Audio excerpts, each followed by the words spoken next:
আমাদের আরও দুজন আর মন্ত্রী রথীন ঘোষ, এমপি পার্থ ভৌমিক, আরও departmental staff, electric department, youth department, PWD department, সমস্ত আধিকারিক নিয়ে জেলা শাসকের উপস্থিতিতে আমরা টাইম বাইন্ডিং ওয়ার্ক দেখে নিচ্ছি।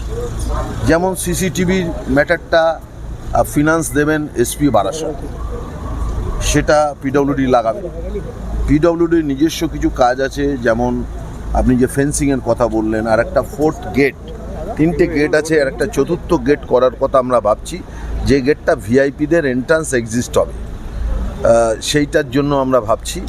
এবং কত দ্রুততার সঙ্গে আমরা লক্ষ্যমাত্রা, মন্ত্রী 2রা সেপ্টেম্বর ফাইনালি দেখতে আসবেন, কিন্তু আমরা নিজেরা ঠিক করেছি যে আগামী 20শে আগস্টের মধ্যে যে 9টা-10টা কাজ আমাদের সামনে উঠে এসছে, আমরা সেই কাজটা তুলে দেবো।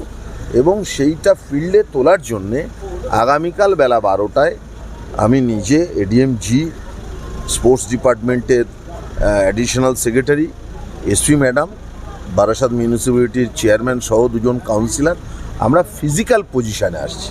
শুধু ঘর